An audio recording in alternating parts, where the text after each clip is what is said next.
Bem-vindos ao nosso CopaCast, que é o primeiro podcast do Copacabana Imóveis, que vai ser uma conversa muito bacana com o nosso convidado, Dr. Yannick, né?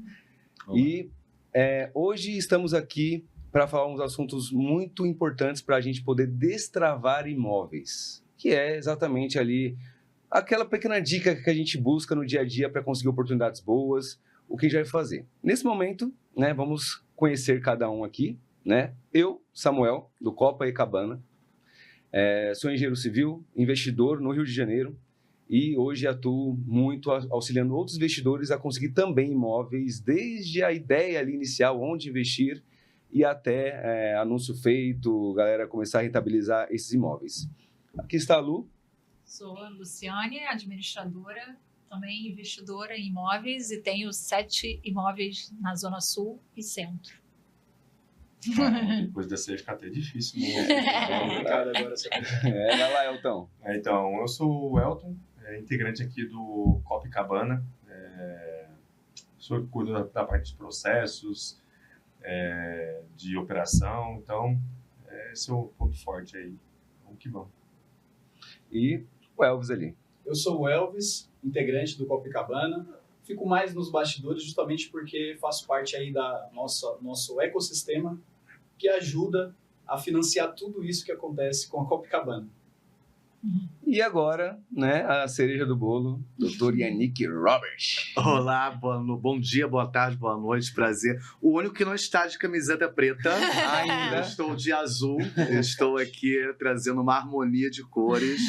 Prazer, Yannick Roberto, eu sou advogado e professor no Rio de Janeiro, atuo na área de direito imobiliário, família e sucessões já há mais de 15 anos, advogando e dando aula nesse ramo do direito. E é isso, e estamos aí trabalhando junto com o Samuel e toda a equipe já há algum tempo, e ansioso para debatermos o que a gente vem debatendo offline, compartilhar e dar um efeito erga omnes às nossas discussões, conclusões. E essa conversa é de milhões, viu? Porque o que rola nos bastidores, trazer aqui para vocês, gente, anota tudo, ó, papel e caneta. E já começou que eu falei seu sobrenome errado, né? Falei Robert. E como é que se pronuncia isso? Yannick Robert, é francês. Robert. Eu sou franco-brasileiro e a Roberta, né? Mas assim, já falar certo, poucos são os que falam, mas não tem certo e errado, o que importa é se comunicar, né? Mas, e como é que você veio parar no direito imobiliário, assim? Porque a gente está falando de várias esferas, né? E como é que você veio parar no imobiliário? Então, a coisa, a vida vai levando a gente para caminhos, né? Que a gente às vezes quer, às vezes a gente deseja e às vezes simplesmente a vida leva. E a minha relação com o direito imobiliário, ela veio surgindo meio que da prática. Na graduação não pensei que fosse trabalhar com direito imobiliário, não, pelo contrário. Foi na prática da advocacia que foi surgindo e a partir dos casos fui me especializando mais, estudando, fiz um mestrado ligado à parte de direito civil sucessório, falando sobre tutela sucessória de bens digitais.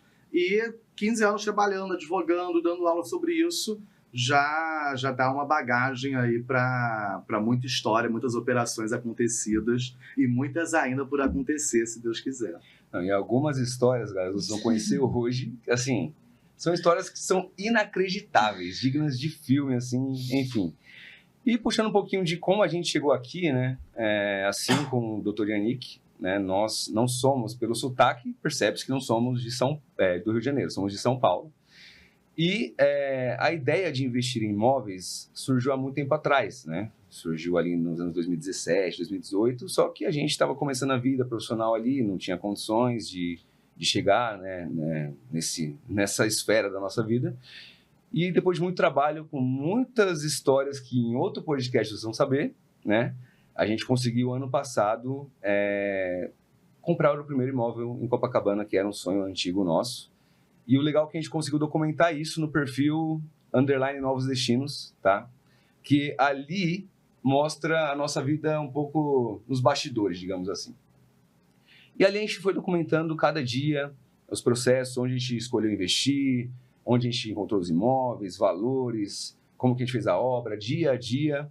O Elton, eu queria que ele falasse assim, como é que foi essa experiência de fazer essa obra no Rio de Janeiro, Elton? Você estava comigo aqui, Você sabe como é que foi? Fala um pouquinho pra galera como é que foi essa experiência. Ah, caramba. É complicado. Na verdade, assim, a gente já vem numa bagagem de reformas e tudo mais, né? E, para ser bem sincero, eu diria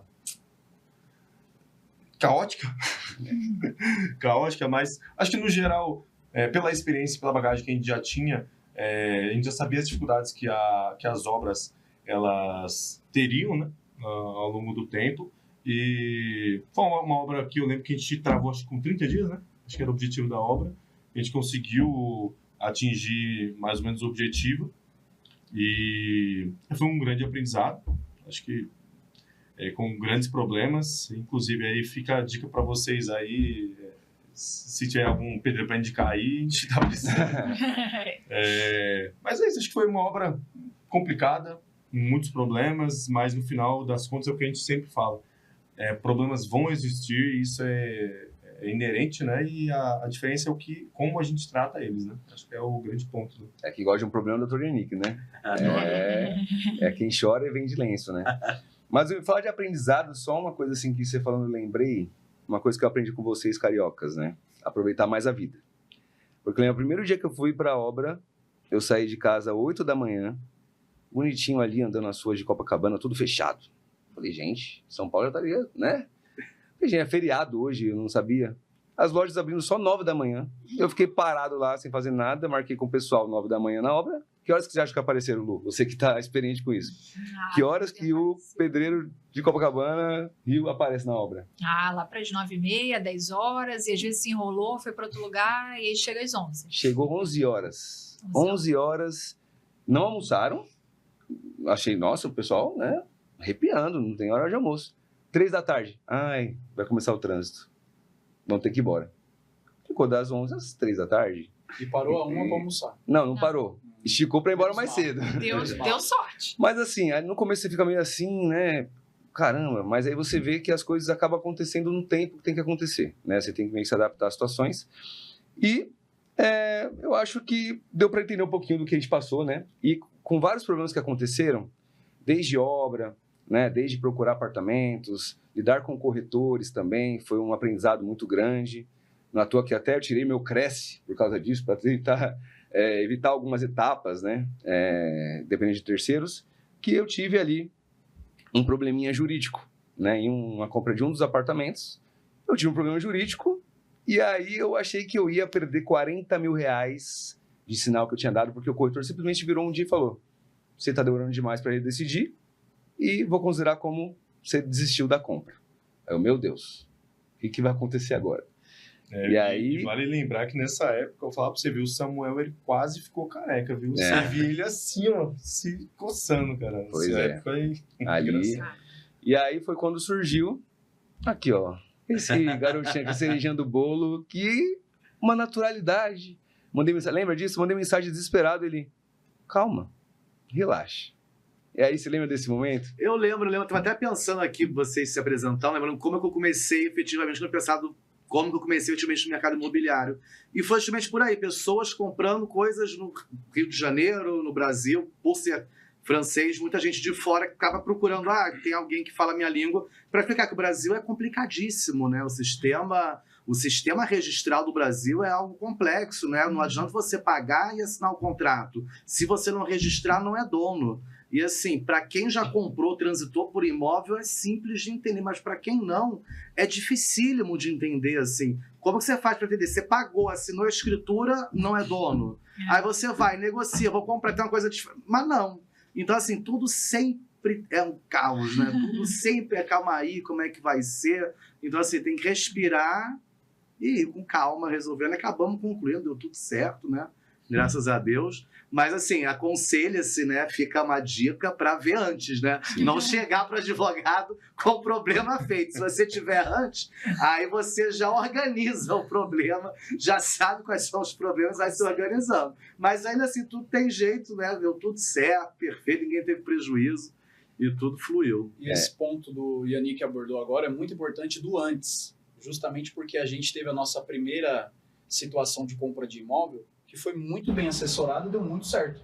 Mas a segunda, ela já veio com diversos problemas ali embalado no pacote, E aí foi aonde conectou a gente com o Yannick, ele resolvendo muito bem aquela situação. Então é muito importante essa assessoria antes, porque a gente está falando de um ticket de compra alto. Muitas vezes é o dinheiro de uma vida da pessoa, de um investimento, de uma mudança de rota, assim como foi a nossa do Copacabana. Então é muito importante ter essa assessoria, ter essa pessoa que saiba lidar com a situação da maneira correta, senão você vai passar por. E uma coisa importante também para entender, né?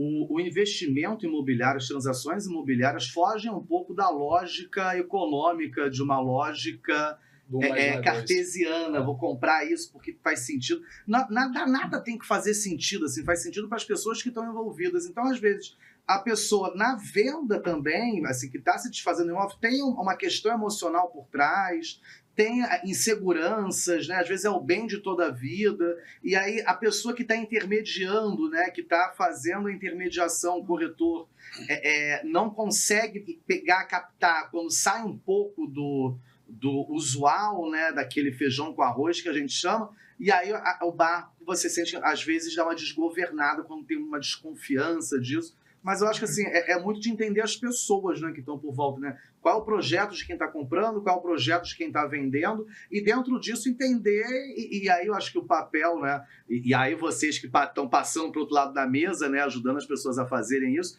é entender as pessoas, né? Entender o que está por trás, de quem está comprando, de quem está vendendo, para fazer a melhor combinação, né, o melhor match perfeito para dar certo a operação. Eu acho que é válido pontuar, que o doutor comentou agora, olha só, normalmente quando você vê alguma coisa muito barato, você olha e fala assim, você desconfia. Alguma coisa tem. E o que o doutor comentou agora é verdade, muitas vezes a pessoa está com algum problema, ou ela só quer se desfazer do imóvel, e às vezes ela não está linkando o preço com... Ela só quer se desfazer. E aí, muitas vezes você é assessorado, alguém vem e valida e fala assim, não, tá tudo certo. De fato, a pessoa só tá vendendo porque, de fato, ela tá se desfazendo. E é aí onde você consegue, às vezes, algumas boas oportunidades, né? E o contrário também é verdadeiro. Às vezes, a pessoa tá ali trajando de que, de fato, ela só quer se desfazer e tem algum problema ali no meio que você só vai receber depois no meio do envelope, né? Você só vai perceber depois, né? Por isso que a assessoria é bem legal, né? Eu acho que é o problema muito da primeira vez, né? Porque, assim, eu percebi que tem muito esse casamento da primeira vez. É a primeira vez que o vendedor vende, é a primeira vez que o comprador compra, é a primeira vez que o corretor vende também. Eu percebi isso. E aí, quando junta essa primeira vez, cara, é a receita para dar errado. Então, para alguém que já vive disso há anos, quantos anos já? Há 15 anos que eu funciono nessa área. E é uma questão, eu estava me lembrando aqui, e às vezes o fugir do racional é uma dimensão que às vezes a gente tira da equação, mas é porque são pessoas, na maioria das vezes, né? Uma vez eu tive um caso que eram 2 irmãos já com idade avançada, os 2 na casa de 90 anos, e conseguiram um apartamento um em cima do outro no mesmo prédio. Então, assim, a mágica e o desafio dessa operação foi concluir em tempo recorde, porque a única coisa que as pessoas não tinham e não tem, a gente não consegue fazer a tempo, e o que queriam era viver os 2 irmãos perto nos últimos anos de vida. E de fato, assim, durou alguns poucos anos, acabaram falecendo logo depois, mas o desafio era o timing, a pressa. Sempre tem complicações, né? A vida é feita de complicações, mas, assim, superá-las é o que nos faz, e tem essa dimensão. Esse era o caso de pessoas super experientes, mas que agarrou por conta do time, da necessidade, da pressa que tinha, e mágico, eu acho, assim, a dimensão mágica de trabalhar na área imobiliária é justamente ver as pessoas por trás disso, né? E até aproveitando esse tema, eu queria fazer uma pergunta que foi a mais perguntada, assim, né, quando a gente soltou ali a caixinha, que é, especificamente Copacabana, né, que é onde ali surgiu, né, a gente, a Copacabana. São 2 perguntas em uma, na verdade, né? O que mudou no cenário do mercado imobiliário desde quando você começou, assim, na sua visão, até hoje? E a segunda pergunta é, ainda vale a pena investir em Copacabana, na sua opinião? Eu acho que vale, né? 15 anos atrás, né, acho que em 2026, está falando de 2015. Não, nós falamos de 2010. De 2010 foi quando eu comecei. 2010 mesmo. É bizarro, né? Porque aí a gente para pensar nos últimos 15 anos, teve 2014, né, a Copa do Mundo no Brasil, 2016, Jogos Olímpicos no Rio, esses 2 eventos aí fizeram uma confusão, um suco de caos, né, do Rio. Depois, enfim, instabilidades políticas logo depois, né, quando você acha que vai decolar, vem um caos maravilhoso. E aí ficamos numa incerteza que emendou no Covid. E o Covid foi uma grande surpresa, né? Teve um aquecimento durante algum momento em determinados segmentos, né? Eu lembro quando chegou o Covid, fiquei desesperado, falei, socorro, quem vai contratar advogado? Desespero, né? Pelo contrário, nunca trabalhei tanto na minha vida, todo mundo desesperado, e depois do tempo do desespero, querendo se acomodar de novo, né? Porque o imóvel serve a pessoa, não é só um veículo de investimento, mas também onde a pessoa vai morar, onde a pessoa vai repousar, e a segurança jurídica está nisso tudo.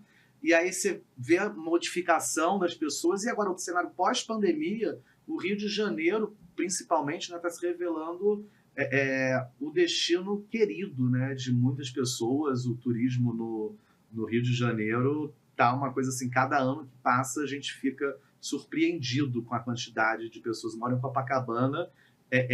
Eu vou sentindo assim, na padaria e na academia de manhã, conforme vai chegando, dezembro vai enchendo, os sotaques vão mudando.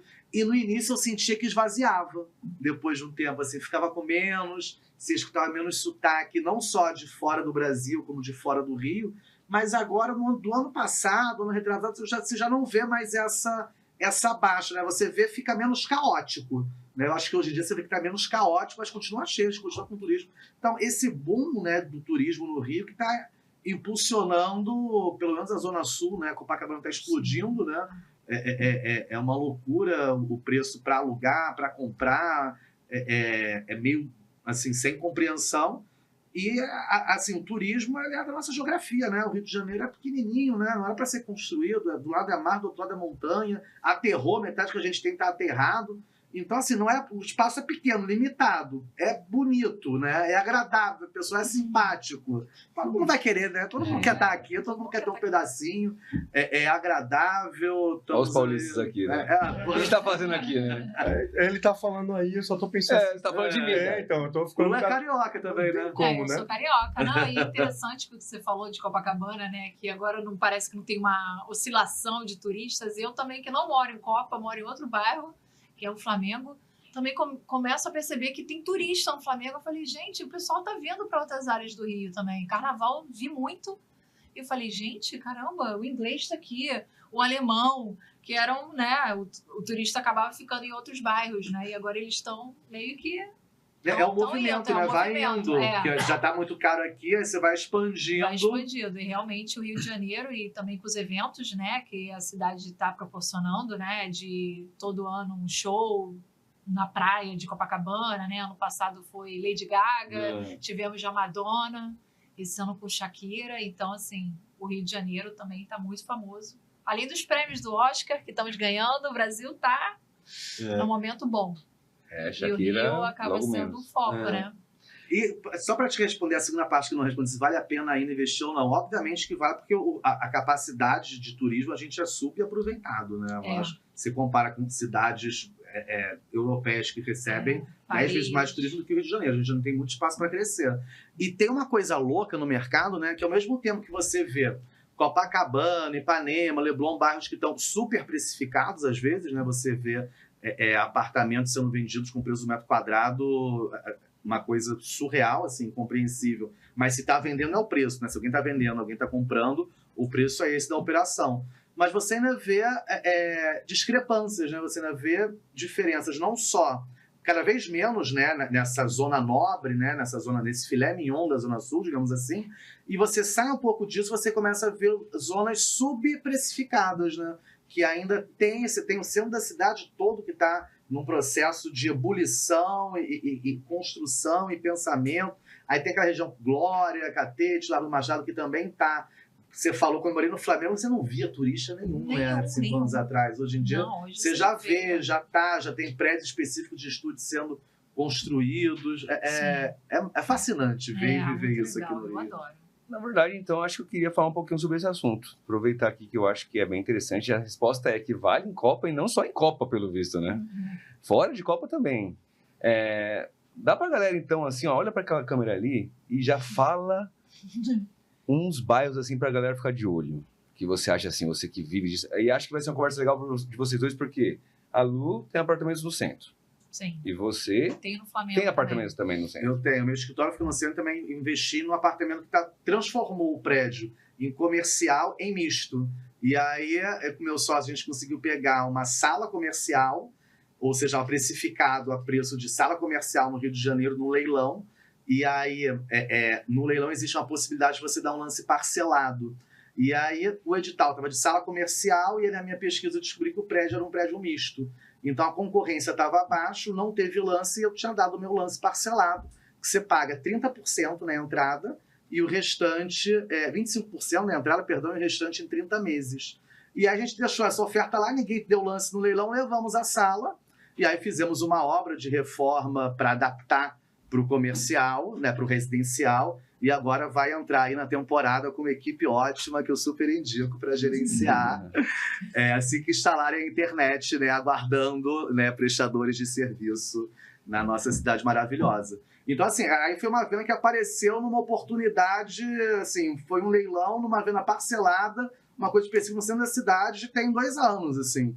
Mas depois disso tiveram outros no prédio que aí já descobriram, eu acho, e aí já foi no leilão, já teve o lance dado, né? Peraí, que agora eu preciso sintetizar isso. É muita informação nova pra mim.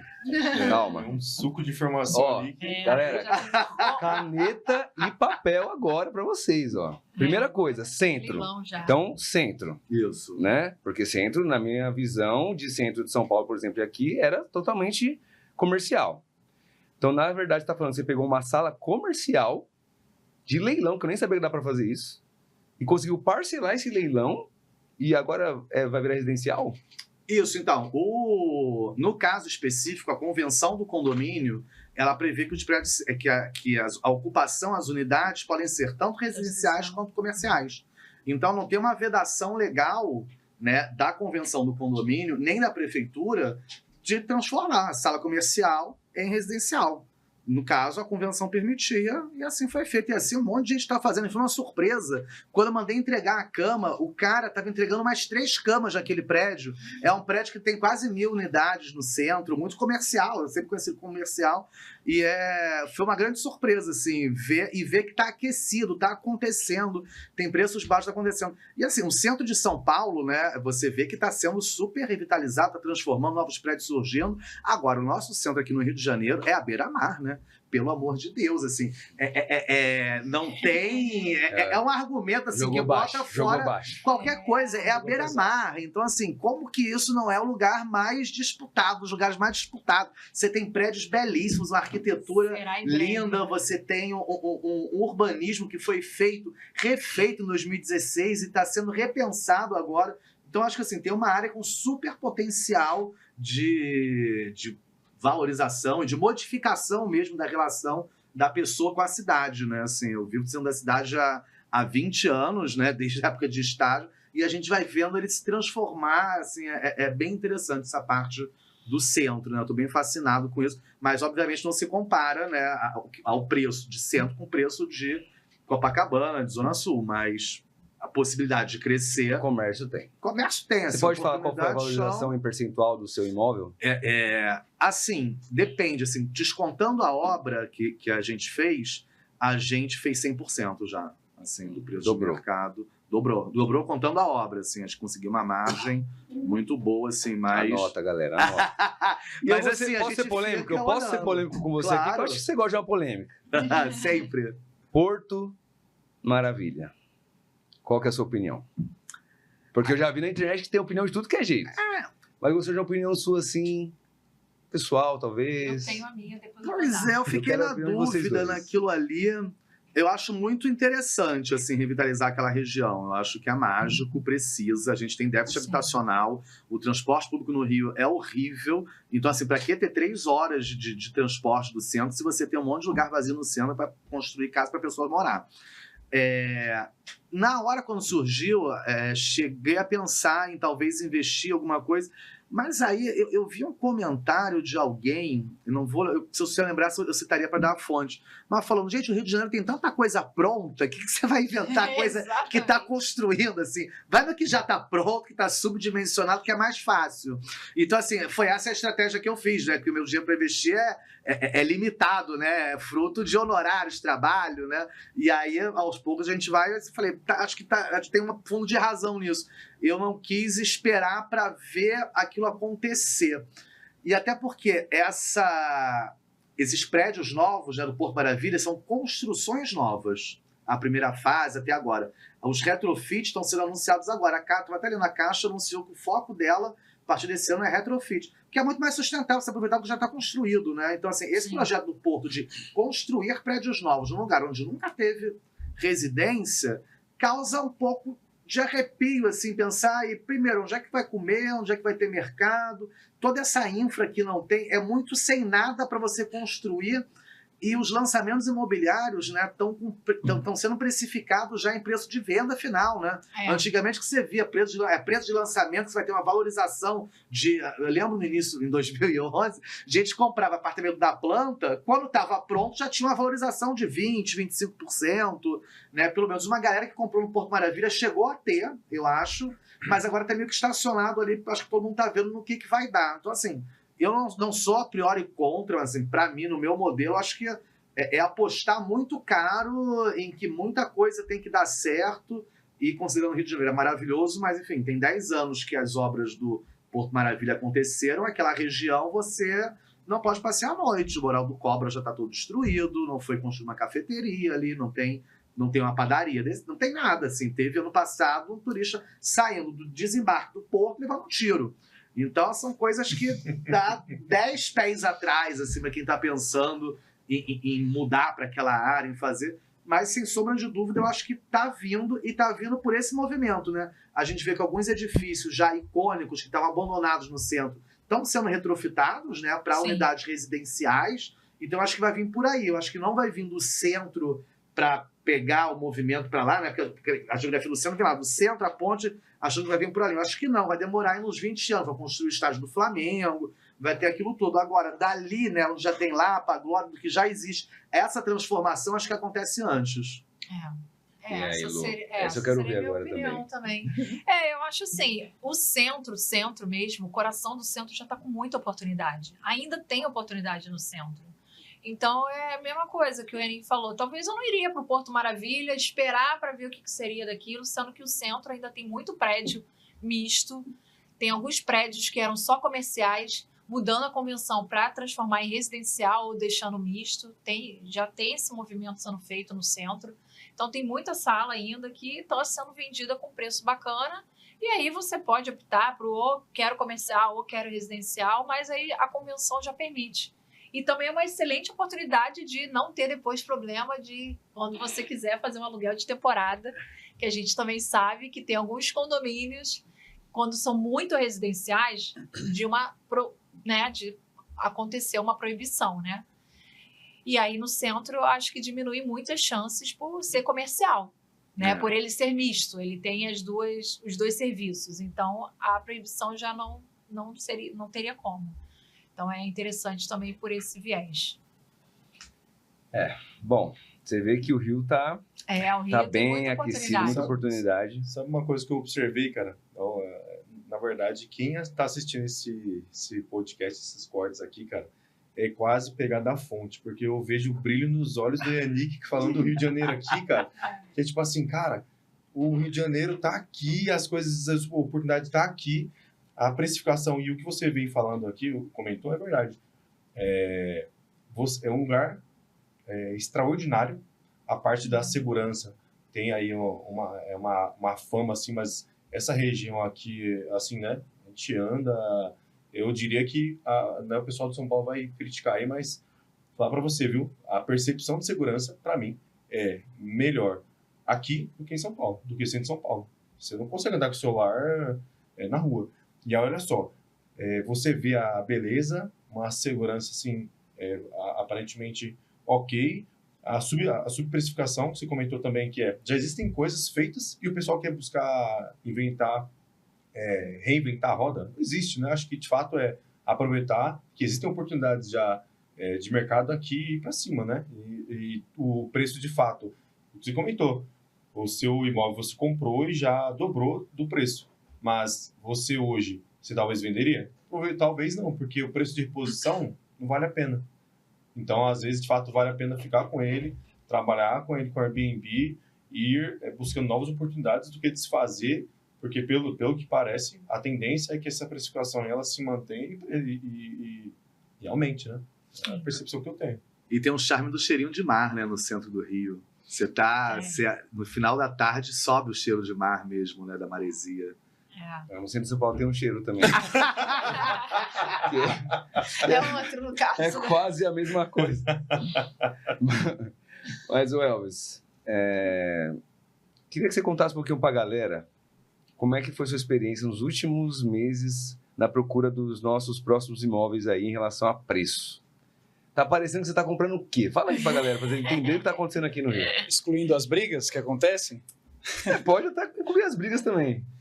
Olha, o que a gente vem percebendo, eu acabo ficando, como eu falei já no começo, né? Eu acabo ficando um pouco mais de fora, tocando a nossa outra empresa lá em São Paulo, e eles estão aqui curtindo mais um pouco esse cheiro maravilhoso de mar, né? Então fica até eu chateado aí durante um bom tempo, porque toda hora eles estão subindo alguma coisa, que eles estão curtindo o mar, trabalhando muito, mas ao mesmo tempo curtindo o mar. E no Rio a gente percebe que há 1 ano e meio atrás, mais ou menos, quando a gente começou a correr atrás e comprar, a gente tinha um determinado preço. E essa pergunta foi excelente para mim, inclusive, porque eu tô de fora. E o de fora, muitas vezes eu vou lá e falo pro Samuel, acho que tá subindo assim, cara, é porque você tá imerso. Não é possível que as coisas estão desse jeito, estão dessa maneira. Se a gente continuar procurando, vai aparecer. E aí, ele colocando os pontos dele, que tá difícil, não aparece. Aí de 300, que foi inclusive a nossa oportunidade, daqui a pouco, 350, aparecia a gente, não, a gente quer de 300. Daqui a pouco, 400 e 450. Então, a percepção que eu tenho de fora e agora convivendo um pouco mais é que está subindo a passos largos. E as oportunidades estão ficando cada vez mais escassas. E aí é necessário entrar diversos conhecimentos para que você consiga garimpar as verdadeiras oportunidades, porque os aluguéis estão subindo também em paralelo. Então, não é só um boom das pessoas que estão querendo vender, principalmente porque teve agora o pós-final de ano, pós-carnaval. Então, os aluguéis estão, entre aspas, inflados porque é muita gente procurando. Não é só isso, porque os aluguéis estão aumentando. E, em contrapartida, os valores de vendas também. Então, tá difícil conseguir, de fato, boas oportunidades, porque os preços estão subindo demais. Assim, é papo de... já aconteceu comigo, acho que mais umas 3 ou 4 vezes deu nem visitar o imóvel, né? Eu estava em São Paulo, alguém foi lá por mim, daqui. A Lu já foi em alguns também, né? Manda vídeo, pode comprar. Cadê o corretor me respondendo? Oi? Oi? Interrogação, manda figurinha. Oi? Nada. E até a minha chave ela já mudou. Muitas vezes a gente lá no escritório lá em São Paulo, aparece uma oportunidade, ele já mostra pra gente quando ele tá lá, a gente bate o martelo, vamos comprar. É papo de mandar a proposta não, falar que a gente aceita. Já a pessoa não responde e depois ela responde no outro dia falando, não, já foi, não deu tempo.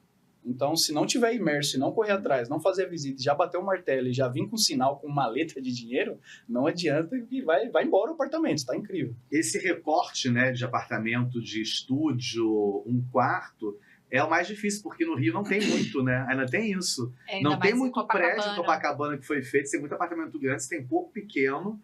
E aí você falou uma coisa que não é verdade, assim, né?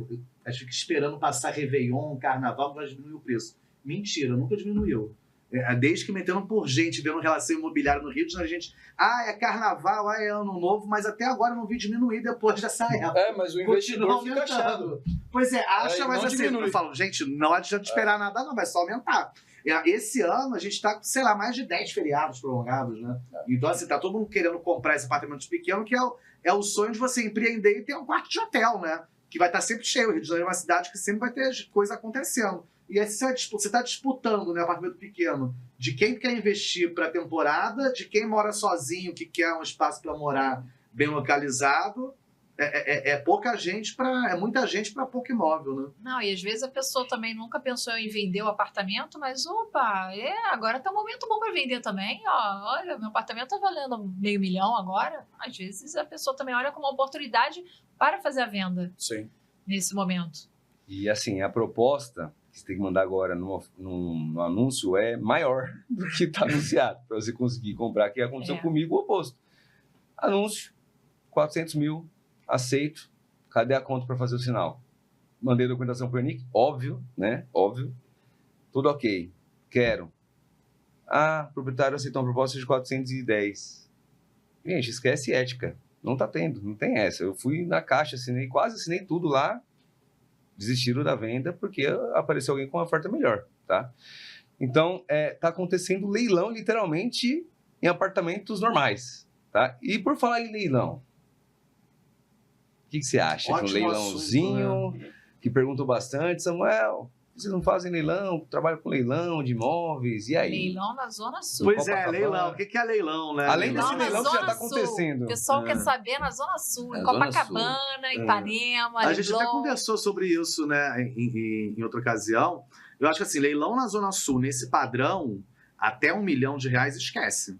Por quê? Assim, esquece porque tá saturado. Tem muita gente, tem muita assessoria especializada que está fazendo um trabalho ótimo, maravilhoso. Eu acho até incrível assim, um trabalho que teve de leilão, né, o novo Código de Processo Civil de 2015 simplificou muito o processo, deu mais segurança jurídica e muitos colegas profissionais competentes trazendo a palavra, né, do leilão, desmistificou e a galera caiu para dentro, né? Assim, tá todo mundo comprando e aí você vê um imóvel de leilão indo, né, na Zona Sul, em Copacabana, saindo por valor superior ao da avaliação.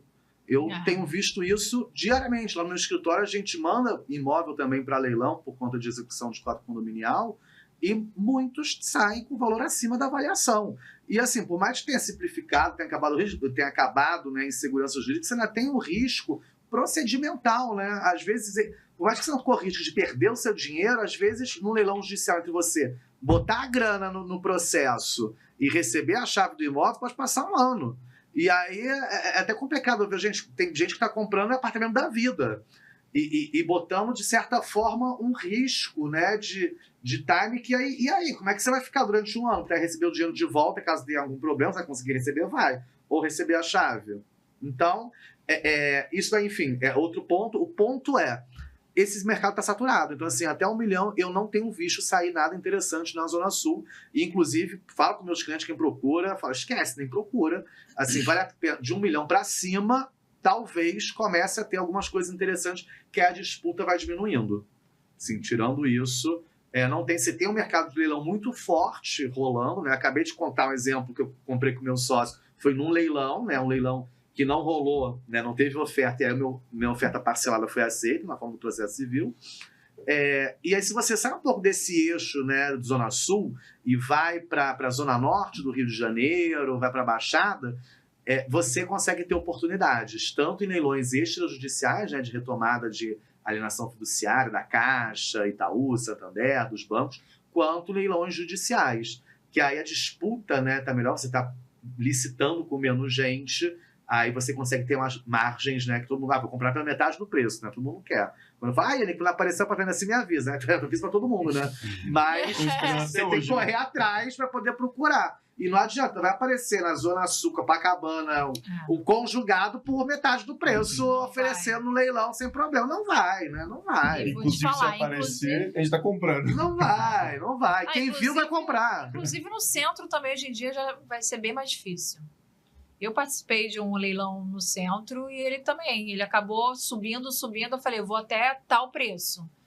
Aí ele foi né, arrematado no valor de compra normal. Eu falei, não vale a pena. Tem que dar aqui o dinheiro pro leiloeiro, mas tudo à vista, não vale a pena. Agora você falou a partir de R$1 milhão, né? Aonde que a gente poderia ter assim, uma oportunidade? Vamos falar em Copacabana, né? talvez ali apartamentos da orla. Que situações acontecem em apartamentos assim mais caros que estão de leilão? Qual que é a história de um apartamento desse? Todo tipo de história, né? O imóvel ele vai a leilão porque tá sendo sacrificado, né, para uma dívida, né, para responder a uma dívida do proprietário. E aí pode vir de dívida, desde dívida de condomínio, IPTU, alguma operação bancária que tenha colocado o imóvel como garantia, uma fiança que tenha sido dada, um aval. Enfim, origem de dívida é o que não falta, né? E aí, no leilão, o imóvel é levado a sacrifício. Ele é sacrificado para responder por aquela dívida. A segurança jurídica que a gente tem hoje é que você compra ele vem livre, desembaraçado de tudo. Ele renasce, é a fênix dos imóveis, é uma aquisição originária. E aí você vai ter oferta, você vai ter um mercado maior quando você sai da casa do 1 milhão que eu falei, né? Na segunda oferta, avaliação a partir de 2, 2,5, que aí você começa a ter menos gente brigando e aí você tem Copacabana inteira. São apartamentos maiores, apartamentos de 3 quartos, apartamentos de frente para a praia, apartamentos de 200 metros quadrados, apartamentos de 300 metros quadrados, 150. Nessa fatia, você ainda vê coisa boa saindo do leilão. Aí 2,5 é de investimento. Na avaliação. No leilão, como é que funciona? Você vai ter um valor, o imóvel vai ser avaliado, e aí ele é levado a leilão pelo valor da avaliação, na primeira praça. Caso ele não saia na primeira praça, vai para a segunda praça, que aí vai pela metade do preço, em regra, a partir da metade do preço. Que não pode sair pelo chamado preço vil, que entende-se que metade do preço, abaixo de metade seria um preço vil, acima é tolerável. E aí é o leilão para ver quem dá mais, né, a partir da metade do preço. Então você já sai da metade. Só que quando você está numa avaliação de 300 mil, você sai de 150. Você vai chegar em 300 rapidinho. Agora você sai de 1,5, está avaliado por 2. Começa em 1. Você não vai chegar em 2 rapidinho. O incremento é de 5 mil. Você vai, entendeu? Você vai ter uma margem maior de gordura, que é depois, para fazer a conta, né, do sobe 2, sobe 1, vai 1, você vai ter uma margem, fazer uma obra para esperar um trâmite de documentação, uma gordura, né, maior para poder fazer a coisa acontecer e ser rentável financeiramente, né, olhando o imóvel por esse sentido, né? Não, já começou a passar um filme pela minha cabeça aqui agora. Você vai falando aí, já vou pensando em alguma coisa aqui. Porque assim, juntando algumas coisas, né? A gente fala muito sobre obra, né? Que um apartamento de 40 metros quadrados, às vezes você não gasta tão a mais do que um de 25. Porque, por exemplo, é muito pequeno de 25, então é muito cara a obra nele, né? Por metro quadrado. Porque os móveis são os mesmos, basicamente. Se aumentar mais a metragem de piso, a tinta, por exemplo, de um apartamento pequenininho vai sobrar. Talvez não sobre no de 40 metros quadrados. Então, quer dizer que se você pegar um apartamento ali que vale 5 milhões, né? E aí vai para essa segunda etapa aí, que é 50%. Você chegar com 2,5 milhões, começa a ficar interessante a brincadeira, né? E você tem uma gordura de 2,5 para queimar em obra, em problema, que não vai achar, né? E se eu conseguir ali 6 investidores, né? Ao invés de o cara ali procurar sozinho um de 400, 450 mil em Copacabana, juntar 6 com uma verba parecida ali, né? Chegar em 2 milhões e 400, 2 milhões e meio. Tem como fazer isso, mas não é arriscado? O que você tem a dizer sobre isso? Assim, juntar umas pessoas para entrar nesse leilão? Como funciona? Ótimo, assim, é ótimo. Querendo, a gente faz isso, reduz a contrato, né? Direito patrimonial disponível. Tudo que não for proibido é permitido. E o contrato está feito aí para regular as operações. Então, assim, é perfeitamente possível, assim, já acompanhei, assessorei diversas transações dessa forma, ou via constituição de uma pessoa jurídica, ou mesmo entre várias pessoas físicas ou físicas e jurídicas, né, um contrato regulando, né, todas as hipóteses. O importante nessa hipótese é saber qual é o objetivo do grupo, né? O grupo vai comprar para reformar e vender. Então, assim, você no contrato, você já prevê todas as hipóteses que podem acontecer, preço estimado de venda, como que vai ser a compra, como vai ser a integralização do capital, como vai ser pago, e se no meio da obra alguém não pagar, como é que vai funcionar, o outro vai aportar, ou então cada um já vai deixar o dinheiro separado de uma conta que é movimentado por todos, por 2. Enfim, você faz uma aquisição coletiva e que perfeitamente você prevê antes todas as regras de como que vai acontecer isso. Então, assim, não tem problema nenhum, você pode comprar em mais de um. Eu, inclusive, o meu de leilão comprei com meu sócio, assim, 2 pessoas físicas, sem problema algum. É isso que eu ia perguntar, poderia ser uma pessoa física com uma pessoa jurídica, sem problema nenhum. sem problema nenhum. Interessante, gostei Tem uma disso, dúvida hein? assim, ó, gente, anota isso aqui, que já tá aqui, ó, já tô Gente, imaginando. eu tô querendo fazer o grupo aqui dos Você quer investidores. fazer parte do nosso grupo de investidores para pegar apartamentos na orla de Copacabana, Ipanema, ó? Ah, eu quero. Pensa bem, hein? Primeiro churrascão aí por conta do Copacabana naquela fachada. Perguntinha. Mas e se por acaso um dos investidores tem alguns problemas fortes? Talvez ele pegou um dinheiro ilícito, talvez ele é envolvido com crime, quer lavar dinheiro, joga ali na operação. Como é que os outros se protegem, por A exemplo? gente consegue. A gente tem que saber antes com quem está fechando, né? Não é, você não pode fechar de qualquer jeito, né? Tem que verificar, assim, por isso falando, tem que chegar e reduzir a termo, ver quem é, de onde está indo o dinheiro, preocupações normais com qualquer tipo de negócio que você vai fazer, né? Mas Não dá no pra fazer sem contrato advogado. Você consegue proteger, será? Que é? No contrato você não consegue proteger, por exemplo, vamos supor que uma cláusula onde um dos integrantes acabe tendo um problema ali com a justiça. No contrato não dá para prever que se tiver esse problema o contrato fica protegido? Porque a possibilidade é que, se dependendo do tamanho do problema... Que pegue e responda a cota dele sobre aquilo ali.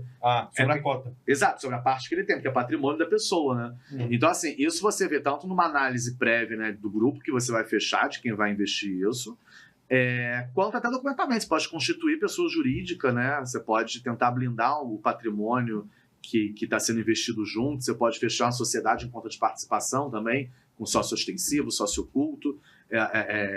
Tem diversos, né? O direito societário, eu brinco, direito de empresa, nem todo mundo gosta, né, na faculdade, no curso de direito, mas no final ele acaba sempre socorrendo, porque, querendo ou não, é um ramo do direito que tem mais de 1000 anos, né? Todo mundo fazendo empresa, fazendo comércio, fazendo negócios. Então, assim, estruturas societárias são criadas, pensadas e estudadas para proteger de todo tipo de risco na operação. Então, assim, existe um tipo societário, sociedade de conta de participação, SCP, não sei se você já ouviu falar, que você tem um sócio ostensivo, que é quem fica na frente, e um sócio oculto, que não aparece na transação, o nome não está, que é perfeitamente lícito, isso não tem nada a ver de lavagem de dinheiro, é um contrato que tem previsão no Código Civil, você pode tirar o CNPJ disso, e no final é uma prestação de contas. Você tem, assim, N modelos de contratos e parceiros que você pode fazer, né? O direito privado, né, isso, direito civil, direito de dinheiro, digamos assim, ele é livre, né? Tudo que você quiser, você pode ajustar, acordar com as pessoas. Então, assim, toda a criatividade que a gente tem, no final, reduz-se a termo. Tem um nome jurídico, tem alguma coisa que você faz, mas dá para proteger e prever bem, antevendo, né? Pensando, tendo uma assessoria adequada. E me faz pensar, sabe, uma coisa, assim, né? Por exemplo, ninguém pensa em montar uma sociedade prevendo que o teu sócio vai cometer um crime, né? Ninguém prevê isso. Mas eu fico pensando, por isso, na importância de um envolvimento de um advogado. Porque, por exemplo, se eu faço aqui um contrato de uma sociedade com outras 4, 5, 6 pessoas, você, como advogado, você vai prever inúmeras situações para tentar qualquer tipo de problema, você vai ali tentar prever. E esse contrato vai cair na mesa, no final das contas, quem que fez? Se eu fizer um contrato e colocar uma condição, talvez prevendo um problema dele ali, mas por que você está prevendo algum problema? E aí fica aquela situação meio incômoda. Agora, se for o advogado que fez, ele de fato já prevê todas as situações, no final, ali vai ser assinado sem nenhum problema, sem nenhuma aparência de que eu estou desconfiando de um ou de outro, né? É segurança de dinheiro, porque dinheiro todo mundo quer ganhar, né? Então, assim, tem nada melhor do que ganhar. Tem umas coisas que são melhor que ganhar dinheiro, poucas. Mas como todo mundo quer ganhar dinheiro, deixando as regras claras, assim, o objetivo é o quê? Assegurar aquele projeto, fazer com que comece, que tenha meio e tenha fim. E no final, como é que vai ser feito o fim, como é que vai vender? Isso tudo tem que estar previsto antes, mas é perfeitamente possível, assim. Não, e sem um contrato com uma pessoa, um advogado, eu nem arriscaria. Porque aí é realmente uma coisa, né? É um investimento alto, e aí...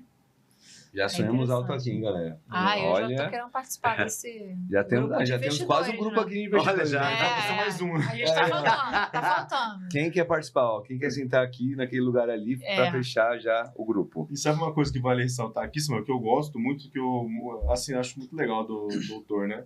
É que ele desmistifica algumas coisas que você, por exemplo, leilão. Você já existe aquela mística, assim, né? E diversos temas vão sendo colocados na mesa aqui que vai sendo explicado de forma, assim, clara, assim, simples, que, no final, né, não sei vocês, né? Mas para mim, sempre fala assim, advogado, você já fala assim, meu, lascou, né? Advogado na mesa, ferrou, né? E aí, eu acho que conseguir explicar esses assuntos cabeludos de forma simples é muito interessante trazer aqui pro pessoal também. Bom, que aula, hein? Bom, está sendo ainda, né? Então vamos lá, vamos voltar agora para a realidade nossa atual. Os imóveis pequenininhos, os sonhos de todo mundo lá, né? Tá, já que não tem leilão para eles, galera, esquece leilão de imóveis pequenos em Copacabana. O que resta pra gente, para poder ter uma boa oportunidade de preço? Você vai ter, é o que eu brinco com todo mundo, assim, um apartamento reformado, sem problema de documento. Documentação linda. Tá com preço caro, né? Óbvio. Aí tem uns amigos que falam, Yannick, quando você souber de algum apartamento, algum cliente seu falar que estiver reformado, sem nenhum problema, num preço bom, você me avisa? Fala, gente, eu não sou corretor, vou te indicar um monte de corretor, mas assim, eu já te adianto que Não vai ter. não vai ter um preço bom, né? Óbvio, né? O Rio de Janeiro, a gente teve uma urbanização, né, na década de 70, 80, e desde então ninguém mais fez obra no Rio de Janeiro, né? Poucos são. Então, assim, você vai visitar que tem prática aqui, tá tudo destruído sempre, né? Então, assim, o primeiro problema, assim, tem obra para fazer. Isso daí é um fator que vai diminuir o preço. E o segundo fator que faz diminuir o preço de imóvel é o enrolo documental, né? É o imbróglio, é a sopa, né? Do Esse a gente RGI, gosta. da promessa de que morreu, ressuscitou. É uma loucura, uma loucura. E aí é pra nadar de braçada, né? Porque o Brasil é complicadíssimo, né? A parte registral no Brasil é pior ainda. E aí você joga imóvel, bota isso tudo no meio, ninguém se entende, e aí o preço vai lá para baixo, porque você vou te dar um dinheiro e vou tentar resolver isso. Aí você consegue achar oportunidades. Não, e rolo no Rio de Janeiro é o que a gente mais tem, né? Vamos combinar, Yannick, o pessoal da Zona Sul, como é que tá? Tem Exato, rolado, tem né? uma grande percentual de pessoas que não mantêm os seus documentos, né, em ordem, os títulos de propriedade, né, muito bem definido. E aí é legal. Então vamos falar sobre aquilo que todo mundo foge, inclusive os corretores, né? Porque eu vi um apartamento semana passada que o Elvis, coitado, ficou iludido, né? Assim como eu. Um apartamento, assim, excelente. Posto 5, reformado, mobiliado, do jeitinho que a gente gosta. Aquele bem pequenininho ali, 23 metros quadrados. Meu, reforminha assim, ó, daquele jeito, mobiliado. R$400 mil. Quero. Nem visitei. Quero. Resposta do corretor. Esse tá com sessão de direitos. E não fala mais nada. Não, mas tá bom. Eu tenho interesse em avançar. Eu tenho um advogado que resolve. Vou ver. Não responde mais. Então, além dos compradores fugirem, os corretores fogem também, galera, desses imóveis. Por quê? Porque como o mercado tá aquecido, é mais fácil eles venderem o que já tá com a documentação pronta, ué. Então, vai vender do mesmo jeito. Então, primeira coisa, né? O que é essa sessão de direitos que todo mundo fala e some e ninguém explica o que é, ninguém entende nada? Vamos ver esse jeitão seu aí de explicar pra galera o que é realmente sessão de direitos. É complicado, né? E muitas das vezes aparece lá no escritório a pessoa que comprou o imóvel da sessão de direitos e não sabe, assim, na hora que eu fui vender e aí não podia comprar porque tá financiado e ia falar que tá com sessão de direito, mas o RG tá no meu nome. Falo, calma, uma coisa é uma coisa, outra coisa é outra coisa. Então, assim, sessão de direitos, vamos lá. Tudo começa, né, a propriedade, ela é um direito real, absoluto, que o proprietário tem lá todas as faculdades do imóvel pleno, maravilhoso, e que você adquire a propriedade do bem imóvel no Brasil mediante o registro do título aquisitivo na matrícula do imóvel. Na matrícula do imóvel perante o cartório de registro de imóveis, que é o que a gente chama popularmente da certidão de ônus reais. Vai ter lá na matrícula de ônus reais do imóvel de quem é o imóvel, quem é o proprietário. E aí, quando esse proprietário vende para alguém, vai ter lá registro. Vendeu o proprietário A, vendeu para B pelo preço de tanto, estado civil, preço e tal. Que vendeu para o terceiro, imposto pago e tal. Só que o que acontece? Às vezes você faz só o contrato preliminar, faz só uma promessa de compra e venda. Isso foi muito comum durante um período, na década de 70, 80, até o final da década de 80, início de 90, você fazia muita promessa de compra e venda de imóvel para não pagar o ITBI. que você não tinha que pagar o ITBI quando fizesse a promessa, só quando fosse fazer a escritura definitiva. E também nessa época você não tinha um crédito imobiliário tão abundante quanto nós temos hoje. Então hoje você vai financiar um imóvel, ninguém mais negocia direto com o proprietário, né?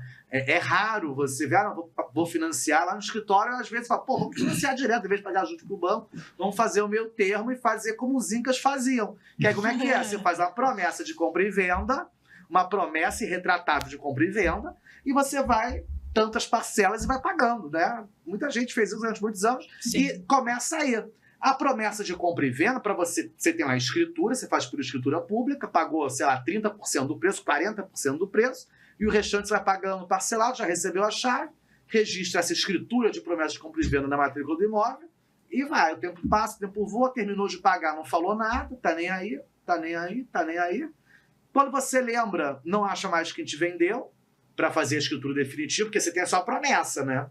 Só prometeu, tem que ver se cumpriu. E aí passou o tempo, não achou mais, foi e ficou só na promessa. Você tem só a promessa, você pode vender essa promessa? Você pode ceder, né? Você pode ceder qualquer relação jurídica que você tenha no polo, né, subjetivo da pessoa. Bum, toma que a criança é sua. A cessão de direitos é isso, você está cedendo os direitos aquisitivos decorrentes dessa promessa de compra e venda. Então a cessão de direitos é cessão de direitos aquisitivos. Na maioria das vezes é decorrente de promessa de compra e venda. E aí lá, o bisavô recebeu, prometeu comprar, o outro prometeu vender. Quitado o preço, a lei diz que o promitente comprador tem um direito real à aquisição do imóvel. Então, assim, se eu próprio que eu paguei o preço, tem uma promessa irretratável de compra e venda, acabou. O proprietário vai fazer o quê? Nada. Ele tem que assinar a escritura definitiva para mim. E por que não está no meu nome? Porque ele não assinou, porque ele não fez. Era só pedir para assinar? Mas por quê? Normalmente assim, era só fazer uma coisa e não acontece outra. Mas então era só assinar a escritura definitiva que você não ia ter que fazer uma cessão, senão não sair da promessa, ia ter uma escritura de compra e venda. Então a cessão de direitos é isso, você está cedendo os direitos aquisitivos decorrentes da promessa de compra e venda. E aí, como é que funciona isso? Vale, não vale? Primeiro, você pode deixar isso registrado no RGI, então, estando registrado no RGI, você está, de certa forma, protegida. Mas você ainda está com essa compra inacabada, está só com o processo de compra, promessa de compra e venda. A maioria dos bancos não financia pelo sistema financeiro da habitação, cessão de direitos, né, porque você tem só a promessa de compra e venda. Para regularizar isso, que imagino que seja a pergunta, é perfeitamente possível. Se chama o procedimento de adjudicação compulsória, ou seja, você vai compulsoriamente, forçosamente adjudicar, tomar para si o imóvel que foi prometido vender. Só que essa promessa foi para A, e A cedeu os direitos para B, C, D, E, F. O F chega e fala, quero adjudicar para mim a propriedade que está com A. O A prometeu vender para essa galera toda e até agora não cumpriu. Eu paguei o preço, todo mundo pagou, senhor juiz, transfira para mim. É um processo simples, assim como eu falei. A complexidade está na burocracia, né? Porque você tem que se assegurar de que o preço foi pago de todos, que os impostos foram pagos, né? O imposto de transmissão, e aí no final estão tudo comprovado que não tem nenhum risco, que ele não está reivindicando, que você não deixou de pagar. O juiz vai e adjudica o imóvel para quem está pedindo. Desde 2016, a gente está podendo fazer a adjudicação compulsória de forma extrajudicial, sem precisar passar pelo juiz. É um procedimento que você faz perante o ofício de notas e depois no RGI. É um ato complexo, você encontra gargalos ainda a nível de registro, mas é perfeitamente resolvível e foi simplificado esse processo nos últimos 10 anos, mas ainda assusta muita gente, né, essa questão da promessa. Talvez por causa do tempo de demora, né? Que as pessoas querem rápido, mas também sabem que estão levando um imóvel com preço de mercado um pouco mais abaixo, né? O cessão acaba que no mercado aparecem as oportunidades com valor abaixo de um documento que não esteja como cessão, e sim como compra e venda, né? Doutor, eu como investidor que fico mais de fora do que eles aqui no Rio de Janeiro, não vivencio tanto. Quando aparece um imóvel que está com problema de inventário, ou essa outra situação que eu também como leigo na situação parece mais difícil, qual é o melhor a se decidir, sendo que É o mesmo desconto, um exemplo. Tem um de 400 que está 30% mais barato e o outro também. Qual comprar? O que você preferir. Os dois vai dar nível de trabalho. Tudo na vida se resolve, né? Eu falo que até com a morte tem solução, tem a reencarnação, né? Então, tem a vida eterna, tem um monte de coisa para resolver. Mas, assim, tudo depende muito do caso, assim, porque, em teoria, você pode ter um problema que você pode chamar de... inventário vai ser mais complexo, mas você pode ter um caso específico que o inventário vai ser mais fácil do que uma adjudicação. E vice-versa, assim. O procedimento, às vezes você tem uma questão que é mais fácil juridicamente, sabe que está mais seguro, mais garantido, mas o procedimento é mais complicado. Por exemplo, eu acho a adjudicação compulsória, em regra, mais seguro, mais garantido, porque você não tem um herdeiro que pode aparecer. Então está ali definido. Apesar de ser algo que pode demorar muito mais. Um inventário, você conclui ele em 50, 60 dias. Sem problema nenhum. Agora, uma adjudicação compulsória você não vai fazer em 60 dias em condições normais. No Rio de Janeiro não vai. Puxando o gancho aí do inventário, até era uma pergunta que eu ia fazer, né? Que acontece muito, né? Quero vender o meu imóvel, herdei o imóvel, só que eu não tenho dinheiro para pagar o inventário. Como eu posso vender esse imóvel? Isso aí aparecem muitos casos assim. E assusta, né? Assusta. E aí a pessoa quer vender, né? E aí ela quer começar a levantar toda essa papelada e ela cai no encargo, que é um inventário. Aí ela precisa vender o imóvel e aí fica, né, o rolo, né? Esse rolo de compra e venda parado por conta disso. Mas, assim, tem muitos casos assim de... Às vezes até o corretor fala, não, é oportunidade. E aí como é que tá a documentação? Então, tá inventário. Aí ele some, né? Aí fala, o proprietário já deu entrada. Aí você viu que não deu entrada de nada, que ele não tem nem dinheiro para dar essa entrada. Mas pro corretor ele tá te vendendo que sim, que deu entrada e tal. E eu queria saber com você, Yannick, como é que poderia solucionar essa negociação. E se dá para resolver, imagino que sim, né? Lógico. É engraçado, né? Porque o desconhecido gera essa coisa, né? Eu, quando alguém tá falando, tá em inventário, assim, se eu tô olhando, eu falo, opa, que bom, né? Sinal de oportunidade, né? Você fica, opa, assim quero. Mas vamos lá, o inventário, né? Ele nada mais é do que o procedimento para você regularizar a transmissão patrimonial, né? De alguém que faleceu. E para regularizar essa transmissão patrimonial, você tem que verificar se a pessoa tem dívida, quem são os herdeiros dela, para poder fazer essa transferência patrimonial, né, decorrente da morte, seguindo como manda a lei ou testamento, e sem preterir, né, sem fugir, sem lesionar o direito de quem era credor do falecido. Tem que pagar as dívidas do morto. Então, essa é a concepção básica. E dando tudo certo, quem está recebendo o imóvel, né, quem está recebendo a herança, tem que pagar o imposto de transmissão, causa-morte, doação e TCMD, que chega até 8% hoje em dia. Tem projeto de lei para ir até 22% tramitando no Congresso Nacional. E é um imposto fácil de aumentar, porque assim, não grita, né? Você só vai descobrir quando morre, né? Você não, né? Em memória. Mas os seus sucessores vão descobrir quando receber a continha lá de 8%, de 12% daqui a pouco, se Deus quiser, não, né?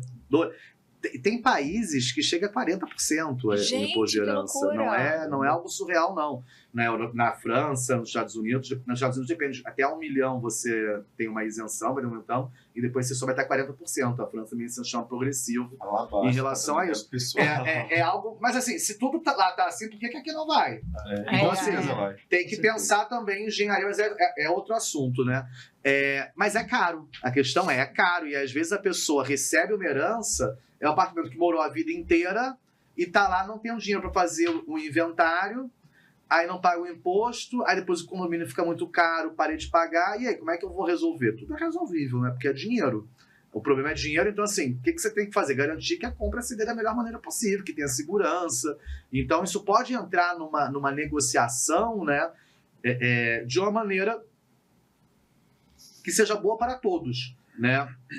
Por exemplo, algumas situações porque que eu intermedio, como é que eu faço? Tem problema, então o sinal que você pagaria, você não vai pagar direto para a pessoa, você dá um sinal simbólico bem pequeno, e aí o valor que seria de sinal, você paga direto a guia do imposto, por exemplo, você bota um advogado seu para fazer o inventário, porque aí você vai ter o controle das coisas. É isso que eu ia perguntar. Antes até de pensar na operacionalização, você tem que investigar para ver se está tudo certo, se as informações estão certas, se não tem algum herdeiro perdido por aí, se não tem um testamento que ninguém sabia que existia. Esse é o maior medo que tem, né? Assim, dessa compra estar prejudicada. Então, isso é algo que pode ser trabalhada, né? Uma engenharia para uma aquisição diferenciada, e aí talvez trabalhar com uma posse precária logo, né? Pagar um preço maior para custear, mas já receber a posse, por exemplo, já começar a rodar um apartamento de temporada. E a lei previu, a resolução do CNJ regulamenta o inventário extrajudicial, modificou ano passado, permitindo a venda escriturada de imóvel em inventário, desde que você assegure que os impostos da sucessão toda sejam pagos. Então, você pode escriturar o imóvel em inventário ou pedir uma autorização judicial para a venda, que aí, se o juiz autoriza, se é um alvará, você está 100% garantido, o dinheiro vai ser depositado no processo judicial mediante esse alvará. Então, assim, eu falei 3 formas diferentes de você comprar um imóvel em inventário. Vocês verem, é possível, assim, a resposta. É possível, é seguro, mas você tem que ter uma cautela, né? Um profissional especializado em atuar nessa área, mas que é perfeitamente possível e aonde a gente tem uma barreira aí para conseguir negociar condições, o valor né? da venda. O valor e conjunção, né? Porque às vezes você paga metade do imóvel, recebe a posse e vai trabalhando o imóvel até concluir o inventário, no caso, seu imóvel, um inventário grande, com muitos herdeiros, com litígio. Às vezes você consegue uma negociação dessa. Não, é isso que eu ia perguntar. Você conseguiria, a pessoa que estivesse comprando um imóvel de inventário, conseguiria a posse das chaves rápido, de uma forma rápida? Aí é negociação, né? Volto a dizer, direito patrimonial disponível. Sim. Tudo é possível, né? Você não vai poder fazer a venda do imóvel antes de concluir o inventário, porque não foi regularizado o nome deles. Sim. Mas você pode fazer a promessa de bem futuro, né? Você pode vender bem futuro. O Código Civil tem lá um artigo que diz, até a grande tabelião do Rio de Janeiro, que logo no início falou, vamos fazer assim, não tinha essa autorização de você comprar, era uma transação com valor grande, e para dar uma segurança, fazer uma escritura pública de bem futuro, porque o Código Civil diz lá que você pode vender o que você tem, o que você vai ter. Então, obviamente, uma condição, né, se você deixar de ter aquela coisa, você prevê indenização, perdas e danos, garantias, enfim, você pode construir, né, uma operação de compra. Isso que eu acho importante, quando a gente sai um pouco do clássico, é pensar numa forma de construção, de uma engenharia. Como que a gente pode fazer com que essa aquisição seja séria, né, que tenha segurança e seja vantajosa para ambas as partes. Exato. Muito legal. Isso aí anota, pessoal. Isso aí é uma aula. 3 formas de comprar um imóvel em inventário. Para mim, as experiências que eu tive foi, você finaliza o inventário e aí sim você consegue fazer a compra do imóvel. Então você consegue comprar ele sem finalizar. Isso é impressionante. Porque a gente barra no problema, às vezes, do vendedor, né? Não ter o dinheiro.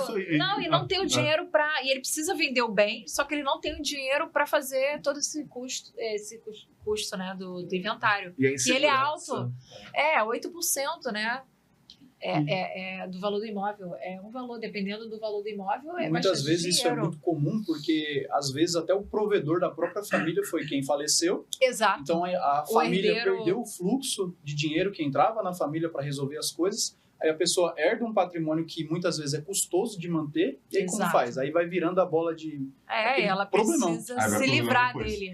Só que ela não tem nem o dinheiro. E virar oportunidade para Copacabana. Para o investidor é a oportunidade, mas às vezes até você, né, quem é leigo, até eu, assim, que já comprei alguns apartamentos, né, a gente sempre, inventário, não sei, tenho medo. A gente fica assim meio cauteloso, porque nunca sabe o tempo da demora. Também achava como ele precisa terminar o inventário todo para depois eu pegar a posse da chave.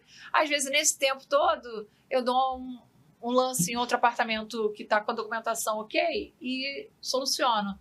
Mas não, às vezes você, né, como um advogado, consegue outras saídas que é bom para todo mundo, e eu consigo também um valor de imóvel também devido a toda essa problemática melhor também. Exato, e às vezes a composição, às vezes um grupo, né, herda 3, 4 imóveis e não tem dinheiro para poder rodar. Então, assim, tem que botar um valor mais baixo mesmo para financiar o inventário, Exatamente. construir isso. E assim, o que é importante é que é possível, assim, não precisa Sim. ficar refém. Às vezes eu vejo muita gente, eu faço bastante operação com inventário, né, operação complexa, e às vezes eu vejo cliente que chega até mim, mas eu queria, mas não sei se eu posso vender, porque eu não fiz o inventário. Eu falei, calma, assim, você tem que ter confiança de que vai dar certo, né? Então, assim, você tem que demonstrar, né, para quem está comprando a veracidade das informações, o que está acontecendo, e a partir daí construir a negociação que atenda ao melhor interesse dos dois, e é perfeitamente possível, assim, nada é impossível.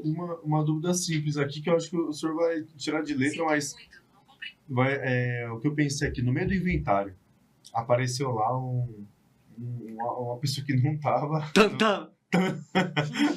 Às vezes aparece, né? Tipo assim, o inventário tá ali rolando, você talvez fez ali a aquisição do bem futuro, né, por exemplo, e aí apareceu um tantã.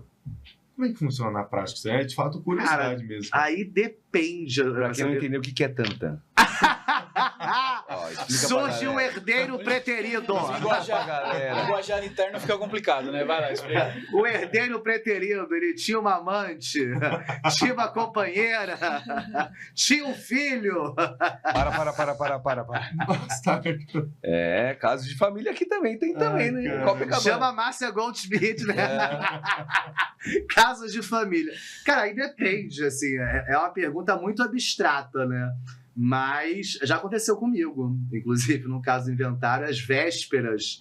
Mas foi assim, não tinha vendido, a imóvel estava conversando, mas às vésperas de concluir, apareceu um herdeiro colateral de 4º grau que levava, mas não tinha sido prometido vender e tal. Assim, até agora, das operações que eu fiz, não apareceu isso, você prevê, né? Você tem responsabilidade. Primeiro, você não vai pagar 100% do preço sem ter a documentação ok. 2, você não vai comprar um imóvel de quem não é herdeiro. Então, assim, em tese, cautelas você tem que tomar. Né? Você tem que ver quem tá, quem não tá. Você tem documentos públicos, né, que atestam a certidão de óbito, diz quantos filhos a pessoa teve. Sim, exatamente. Né? Você tem a história. É muito importante, por isso que eu falei da construção, né? É muito mais do caso a caso. Então, assim, se você tem, por exemplo, um alvará judicial expedido pelo juiz no inventário judicial que está tramitando, pode aparecer 10 herdeiros. Porque, assim, o dinheiro vai estar depositado no juiz, o juiz vai resolver. Agora, se você está mais arrojado, né, no inventário extrajudicial, você pode, pela nova resolução do CNJ, você faz o inventário que está te vendendo é o espólio. Então, assim, se o espólio te vende, ainda que venha outro herdeiro depois, o outro herdeiro, se já tivesse feito a partilha, vai ter que fazer uma petição de herança, que é pedir a anulação daquela partilha e fazer uma nova. O terceiro adquirente de boa-fé está protegido pelo Código Civil. Nada vai acontecer com ele. Aqueles que venderam em nome do espólio, né, isso foi um inventário concluído, assinado, e terceiro adquirente comprou e está registrado no RGI. Acabou, deu tudo certo.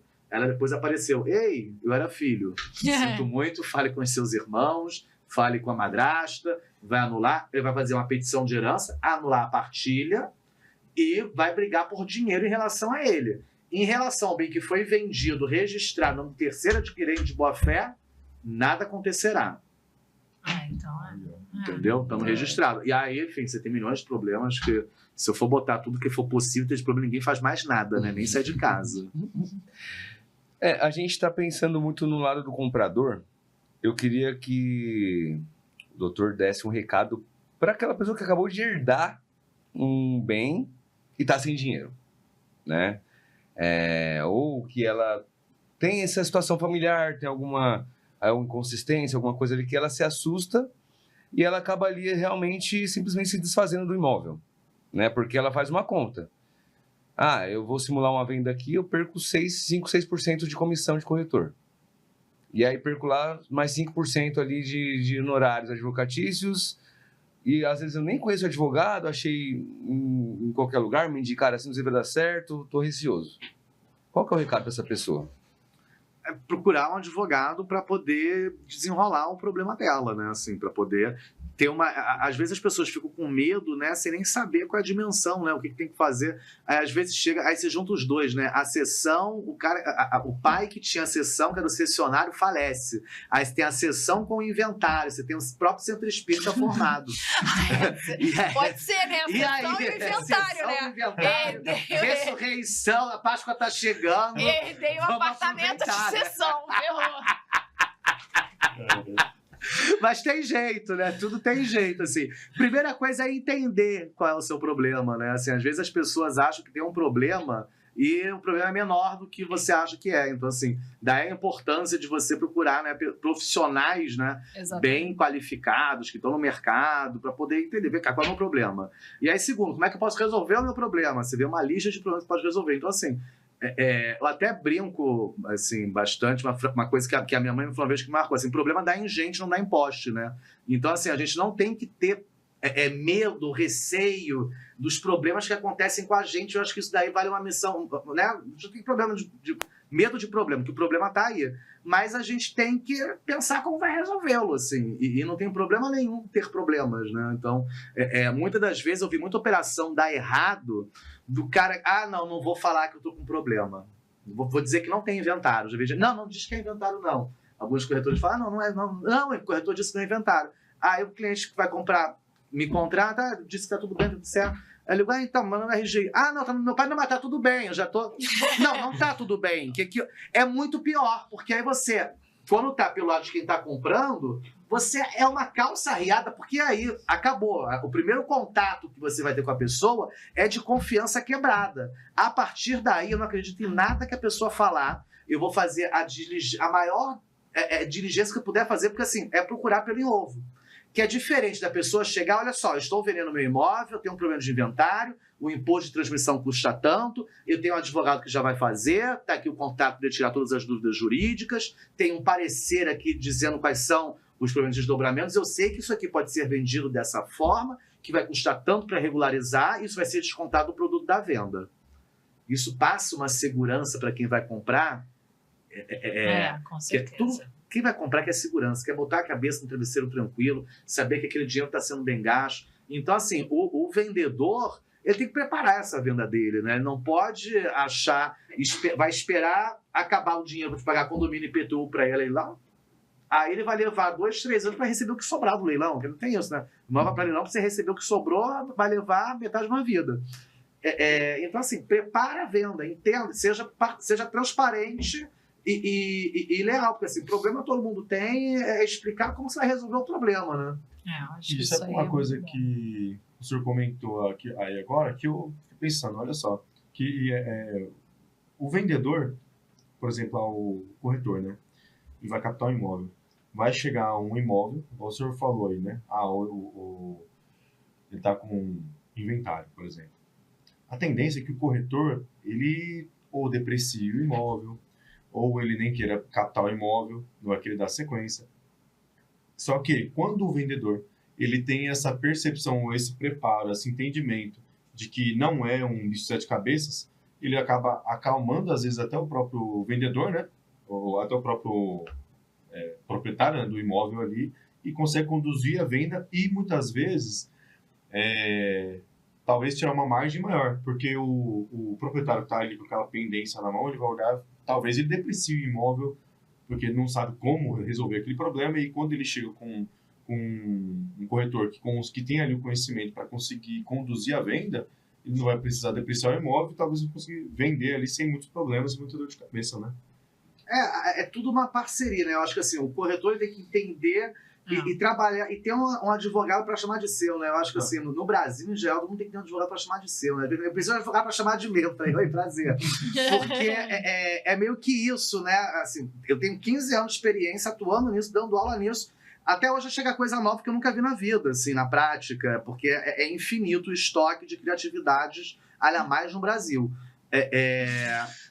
Mas a tranquilidade, a confiança do que está acontecendo é fundamental. E aí muda um pouco, né, a percepção do corretor, não só como aquela pessoa que vai fazer a intermediação, né, mas que vai permitir a venda, né? Assim, como equipe, né? Multidisciplinar que vai auxiliar. Não adianta só, porque às vezes aí já participei de algumas situações que falam, não, é só fazer um 3D bonito da obra que vai funcionar.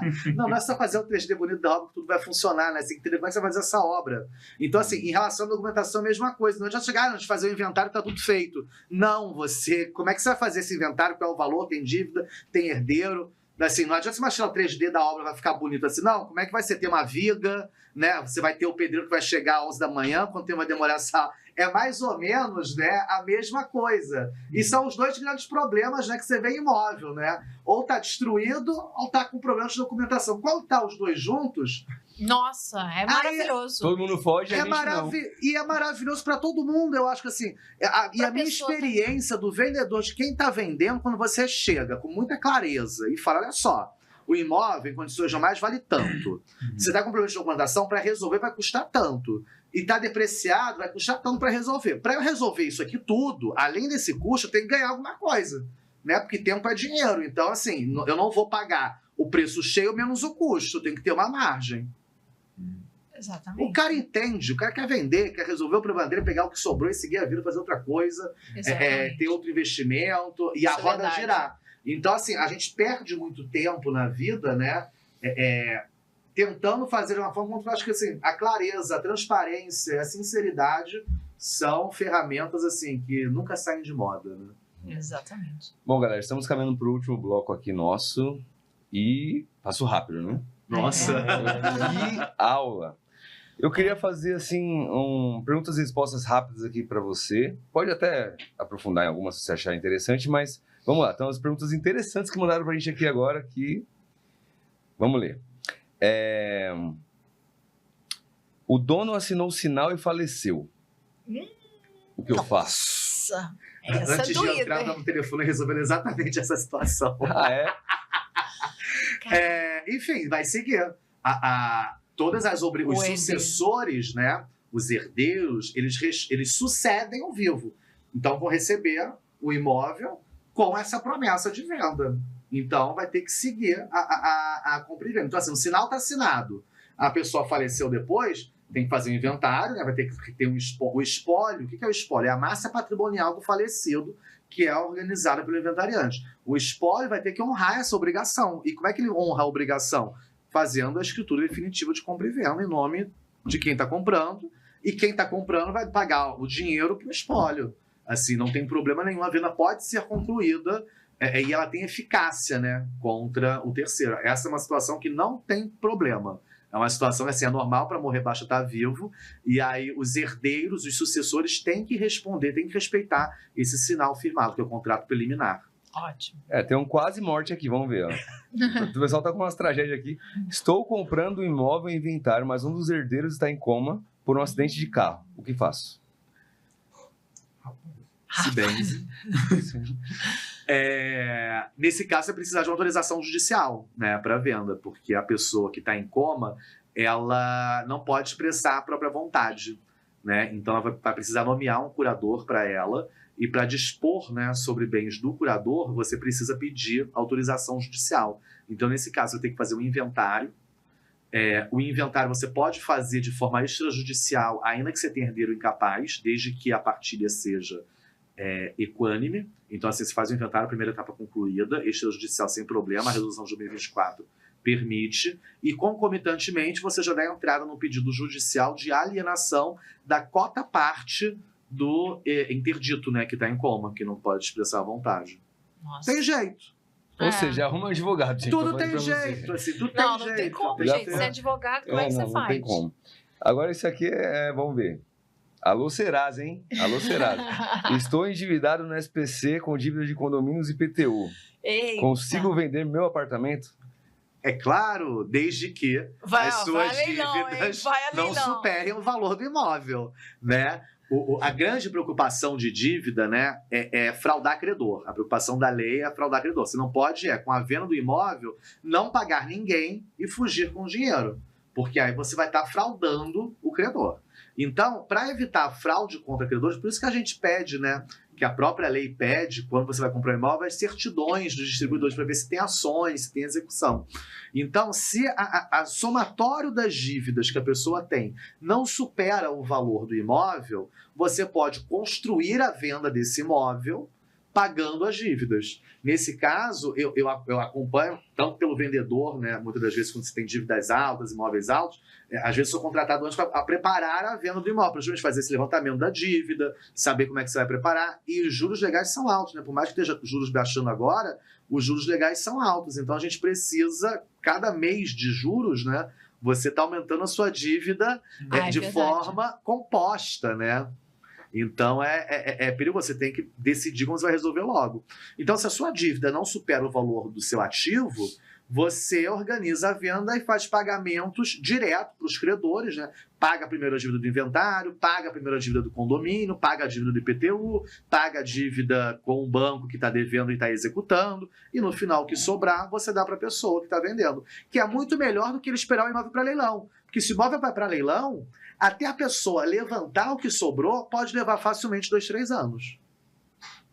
Muito bom. Tem mais pergunta aí, Samuel? Não, tem bastante perguntas, mas vai ter que ficar para outro momento, né? Faz mais alguma? Tem alguma boa aí? Deixa eu ver, tem algumas aqui. Pessoal, todo mundo precisando de advogado para resolver. Já aproveita esse momento aí, pessoal. Já coloca aí também perguntas aí, que depois a gente vem, vai pedir ajuda do senhor Nick ali para... tem uma aqui que, vamos ver, a pessoa comprou o imóvel, né, nesse jeito, assim, com pós-precatória e tal, mas o inventário não está saindo, ela se arrependeu. Ela consegue vender para outra pessoa o imóvel antes de resolver tudo isso?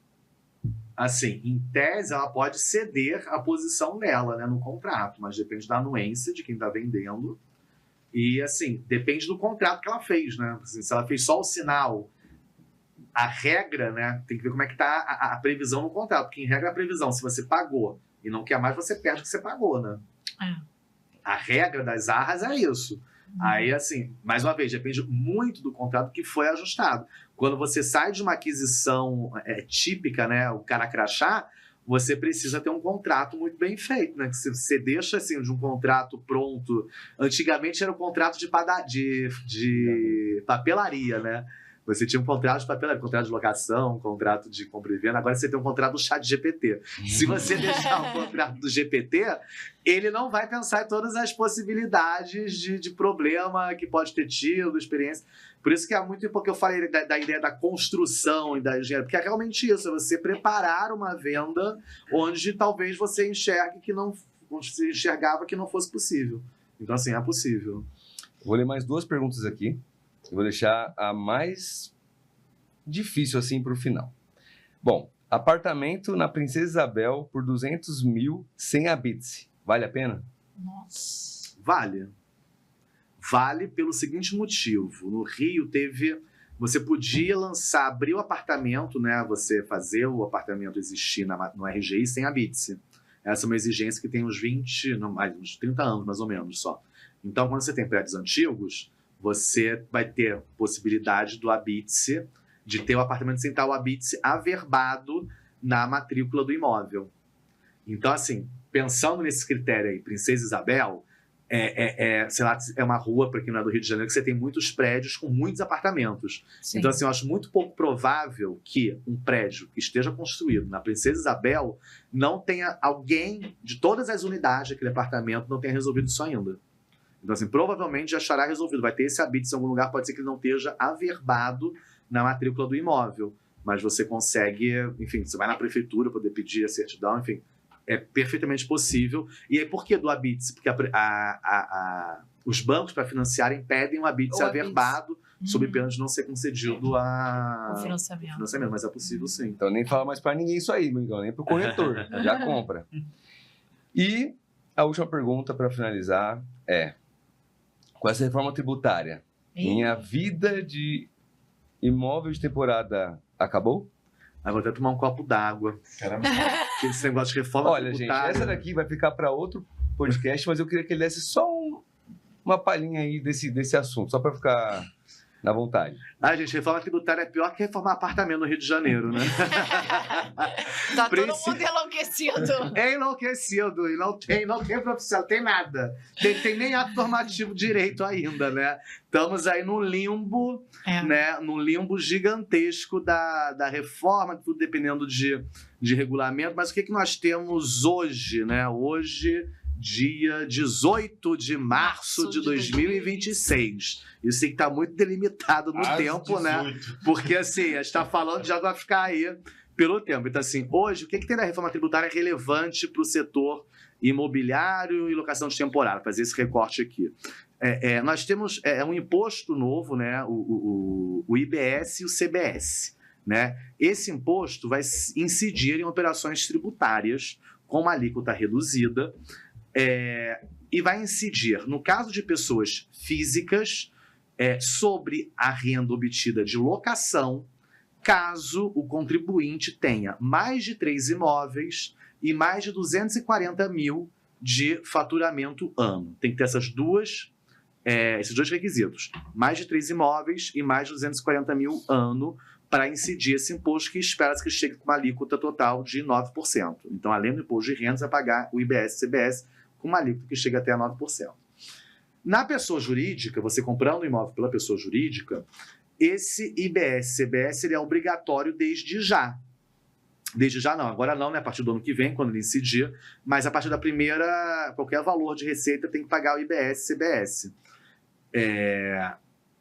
Mas você tem um imposto de renda menor. Você, na física, né, vai estar acima de 240 mil na alíquota máxima, né, de 27,5%. Na pessoa jurídica, hoje, sobre o lucro presumido, você está na alíquota de 11%. Aí, mais os 9% do IBS e CBS, você está melhor do que na pessoa física. Mas aí, dependendo do número de imóveis. Se você for vender, às vezes é melhor você ter uma pessoa física, que você vai pagar 15% da valorização, podendo deduzir uma série de despesas. Então, depende muito do projeto da pessoa de aquisição para você definir se você compra via pessoa jurídica, se você compra pela pessoa física, para você otimizar aí a sua receita, a sua carga tributária da melhor maneira possível, né? Com esse novo imposto que está chegando aí, incidindo nas operações, tanto de aluguel quanto na venda, né? Porque na venda pela pessoa física você só vai ter o IBS e CBS se tiver 3 alienações no ano, na jurídica você vai ter sempre. Então, assim, depende, às vezes, só 11% a menos é vantajoso, mas e aí todo o resto? Você tem que mesmo ver no seu caso concreto ali o que vale mais a pena. Pois é, galera. Então, destravando imóveis, né? Olha as esferas. Corretores, imobiliárias, localização, investimento, retorno, obra, reforma, projeto, a parte jurídica, tudo que foi falado aqui é apenas um braço de tudo que existe de problemas, né? Que não necessariamente pode ser uma dor de cabeça, né? Às vezes, esse problema faz com que você tenha uma boa compra e tenha um retorno um pouco maior. Então, obrigado, Dr. Yannick, por essa aula. Foi uma aula. Assim, a conclusão é de que pare de inventar e fazer tudo sozinho. Procure um profissional, né? Essa é a verdade. E agradeço a presença de todos aqui, né? Lu, Elton, Elvis. E último recado para a galera aí. Eu que agradeço o convívio com vocês, a alegria de poder estar junto de vocês aí nessa empreitada, ajudando no que for possível, trazendo esperança, trocando, né, com vocês, recebendo, vindo muito. Só agradecer e torcer para a gente continuar por muitos anos aí desvendando, né, destravando imóveis e que tenhamos uma segunda edição daqui a algum tempo contando dezenas de casos enrolados, atípicos, mas com uma história de sucesso por trás, né? É fascinante, já que quem está comprando, quem está vendendo, deixando todo mundo feliz, permitindo a energia fluir. Muito bom. Até mais, gente. Obrigado. Obrigado.